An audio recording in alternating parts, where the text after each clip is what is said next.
याद है तुम्हें ड्रेस रोजा आर्क के बाद हमें डायरेक्ट काइडो से इंट्रोड्यूस कराया गया था। काफी सारे लोग शॉक हो गए थे कि लूफी काइडो को कैसे हराएगा। इसके इंट्रोडक्शन के कितने सालों बाद अभी भी इसे बेंचमार्क मारा जाता है वन पीस वर्ल्ड में। लोग कैरेक्टर्स को कंपेयर करते हैं काइडो के सामने कि वो कितने ज्यादा स्ट्रॉन्ग है। अब ऐसा हो भी क्यों ना, क्योंकि काइडो के इंट्रोडक्शन में उसको काफी ज्यादा हाइप किया गया था। और वानो आर्क के अंदर जैसा हमें काइडो ने परफॉर्मेंस दिखाया है, खासकर एनिमे के अंदर, जहाँ पे एनिमेटर्स ने काइडो के हर एक सीन को अच्छे से एनिमेट किया है। लूफी और काइडो की फाइट को एक्सटेंड किया गया, कई सारे एनिमे ओनली सीन्स को ऐड करा गया एंड ओवरऑल काइडो को काफी ज्यादा अच्छा दिखाया गया। वानो के अंदर काइडो को देखने के बाद फैंस का यही रिएक्शन था कि ये तो खुद के अंदर एक पावर हाउस है। बट जैसे जैसे वन पीस की स्टोरी आगे बढ़ने वाली है, हमें काफी सारे ऐसे कैरेक्टर देखने को मिलेंगे जो काइडो को सरपास कर चुके होंगे, और इसलिए तुम्हें काइडो भी थोड़ा कमजोर देखने को मिलेगा। और ये चीज होती है पावर क्रीप के कारण। पावर क्रीप का मतलब ये होता है कि जैसे कि कोई स्टोरी जिसके अंदर time to time power level बढ़ता रहता है, और ये चीज तुमने बहुत सारे एनिमे में देखा होगा। लेकिन मैं तुम्हें वन पीस का एग्जांपल लेके समझाता हूँ। लूफी को एलाबेस्टा से पहले कोई भी ऐसा ओपोनेंट नहीं मिला था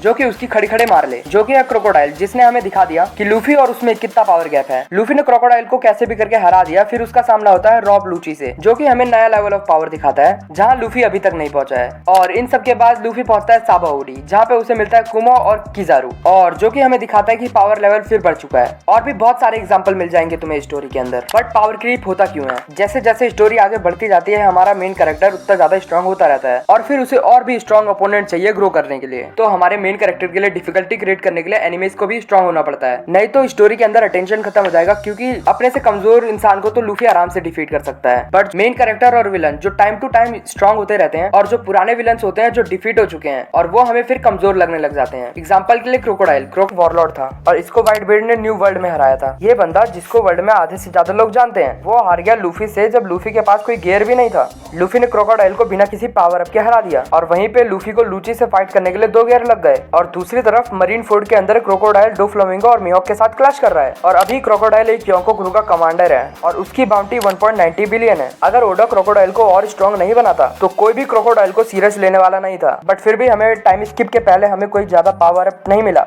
मेन प्रॉब्लम बनती है टाइम स्किप के बाद, जब हाकी एक मेन फैक्टर बन चुका है। जैसे जैसे लूफी अलग अलग करते गया है, उसका ग्रोथ बहुत ज्यादा तेजी से हुआ है, और उसने ऐसे कैरेक्टर्स को डिफीट करा है जो एक दूसरे से काफी ज्यादा स्ट्रॉन्ग है। तो एग्जांपल के लिए तुम ये सीन देखो, जब गियर 4 लूफी डोफ्लामिंगो के साथ फाइट कर रहा था तो उसने काफी जल्दी डोफ्लामिंगो को हरा दिया, और वहीं जब वो क्रैकर के साथ फाइट करता है तो उसको काफी ज्यादा स्ट्रगल करना पड़ा था। और यहाँ पे हम यही सोचेंगे कि क्रैकर ज्यादा स्ट्रॉन्ग है डोफ्लामिंगो से। क्रैकर को डिफीट करने के बाद वो लड़ता है काटाकुरी से, जिससे वो रात भर स्ट्रगल करता है, जहाँ पे एक तरीके से काटाकुरी उसको विक्ट्री दे देता है। या तो हम अज्यूम कर सकते हैं कि लूफी काटाकुरी के इक्वल हो चुका है या उसको सरपास कर चुका है। और फिर हम आते हैं वानो आर्क में, जहाँ पे काइडो ने 1 शॉट कर दिया था लूफी को अपने बेस फॉर्म के अंदर, और इससे हमें पता चलता है काइडो और काटाकुरी का पावर डिफरेंस। और फिर लूफी इसके बाद अपने आप को ट्रेन करता है और एडवांस आर्मामेंट आके सीखता है, और इसके बाद हम देख सकते हैं कि लूफी काइडो के ऊपर अपने बेस फॉर्म से हिट कर रहा है, और अब ये उसी शॉट को डॉज कर रहा है जिसने उसको 1 शॉट किया था। तो तुम नोटिस कर पा रहे होगे कि base form Luffy gear 4 Luffy से ज्यादा स्ट्रॉन्ग है, वो गियर 4 जिससे उसने काटाकुरी को डिफीट किया है। तो तुम लोग समझ रहे हो कितना पावर गैप है इस बीच में। और उसके बाद लूफी ने एडवांस कॉन्करर हाकी और गियर 5 अनलॉक करके काइडो को भी हरा दिया। इवन अगर हम साइड कैरेक्टर की बात करें जैसे कि जोरो, लॉ, सांजी, ये लोग भी काफी कम टाइम में काफी ज्यादा स्ट्रॉन्ग हुए हैं कि पुराने विलन इनका कुछ भी नहीं बिगाड़ सकते। लॉ जो डोफ्लामिंगो से हार गया था, वो ऊपर काइडो से फाइट कर रहा है, और उसका परफॉर्मेंस भी काफी अच्छा था। और उसके बाद वो अपना फ्रूट अवेकन करता है और बिग मॉम को डिफीट करता है। जोरो भी ऊपर काइडो के साथ फाइट कर रहा था, और उसने काइडो को कट भी किया। और उसके बाद वो एडवांस कॉन्करर हाकी सीखता है और जाके किंग को हराता है। सेम फॉर सांजी, क्योंकि उसने क्वीन को हराया, और क्वीन जो कि स्ट्रेंथ में आसपास ही है किंग के। और ये सारी चीजें देखने के बाद तुम लोग पुराने कैरेक्टर्स को सीरियस ले ही नहीं सकते अनलेस उनका पावर अप ना हुआ हो। तो सबसे पहले तुम लोग ये समझो पावर क्रीप एक्चुअली में होता क्यों है, और स्टोरी को ये कैसे हेल्प करता है। लेट्स अज्यूम जैसे हम सबको बताया गया कि काइडो सबसे ज्यादा स्ट्रॉन्ग है, और उसे 1v1 में कोई भी नहीं हरा सकता है। तो फ्यूचर में जाके लूफी, ब्लैक बियर्ड, ईमू, आकाइनू और जितने भी कैरेक्टर्स हैं, तो फिर लूफी को इन सबसे फाइट करने में क्या ही प्रॉब्लम होगी। एंड आई नो काफी लोग ये भी बोलेंगे कि लूफी ने काइडो को 1v1 में कभी हराया नहीं, क्योंकि लूफी ने 3-4 अटेम्प्ट्स लिए थे उसको मारने के लिए। और आई थिंक यही रीजन है जो काफी लोग अभी भी काइडो की रिस्पेक्ट करते हैं। तो अगर लॉजिकली बात करी जाए तो लूफी काफी टाइम पहले ही सरपास कर चुका है काइडो को, क्योंकि लूफी हर आर्क के बाद और भी ज्यादा स्ट्रॉन्ग होता रहता है। लूफी का गियर 5 और हाकी के अंदर उसका कंट्रोल काफी अच्छा हो गया होगा। इवन अगर अभी भी तुम सोचते हो कि काइडो ज्यादा स्ट्रॉन्ग है लूफी से, तो तुम्हें ये एक्सेप्ट करना ही होगा कि इनके अंदर ज्यादा पावर डिफरेंस नहीं है। और अब सिर्फ 4 या 5 आर्क बचे होंगे, और इन आर्क के अंदर लूफी और मेजर साइड कैरेक्टर्स और भी स्ट्रॉन्ग होंगे। और ओडा को भी विलेंस की जरूरत है लूफी के लिए डिफिकल्टी क्रिएट करने के लिए। ओडा ने कहा था कि एगेट से फाइनल सागा का स्टार्ट होगा, और काइडो फाइनल सागा से पहले आया था और वो डिफीट भी हो चुका है। एक चीज और, जैसे जैसे स्टोरी आगे बढ़ेगी लूफी के सामने और स्ट्रॉन्ग कैरेक्टर्स आएंगे, जैसे कि एल्बाफ के अंदर अभी हमें लोकी को दिखाया गया, और ओडा ने भी भी कोई कसर नहीं छोड़ी लोकी को हाइप करने के लिए। लोकी के पास एक लेजेंडरी डेविल फ्रूट है, कॉन्कोरर साकी है और रैग्नीर है जो खुद में ही काफी ज्यादा स्ट्रॉन्ग है। और लोकी ने हेराल्ड को मारा है जो कि रॉक्स के क्लोज दिखाया गया था। ईमू जो हेराल्ड को कंट्रोल कर रहा था वो भी देख के शॉक हो गई थी इतना स्ट्रॉन्ग कौन है एल्बाफ के अंदर। और इस पॉइंट पे तो मुझे भी लगता था कि लोकी ज्यादा पावरफुल नहीं है काइडो से, क्योंकि लोकी का जो हेराल्ड के साथ बैटल था वो प्रॉपर 1v1 नहीं था, क्योंकि हेराल्ड ने खुद कहा था कि मुझे मार दो। पिछले कुछ चैप्टर्स के अंदर हमने देख लिया कि ईमू के सामने लोकी कैसे लड़ता है। और इतना सब होने के बाद ये और भी बड़ी बात इसलिए बन जाती है क्योंकि शैमरॉक और गांको ने काफी गंदी तरीके से इंजर्ड किया था और फिर भी ये बंदा ईमू के सामने खड़ा था। ये सब देखने के बाद भी लोगों को लगता है ये काइडो से वीक है। और फिर लेटेस्ट चैप्टर के अंदर हमने देख लिया कि ईमू ने लूफी के अंदर कैसे स्टैप कर दिया, उस लूफी को जिसने कुछ आर्क पहले वानो में काइडो को हराया था। तो मानो या ना मानो लूफी को और भी स्ट्रॉन्ग कैरेक्टर से फाइट करनी पड़ेगी। तो इसके लिए हमारे मेन कैरेक्टर को भी स्ट्रॉन्ग होना पड़ेगा उन सबको डिफीट करने के लिए। वीडियो कैसी लगी कमेंट में जरूर बताना और हाँ, सब्सक्राइब करना मत भूलना।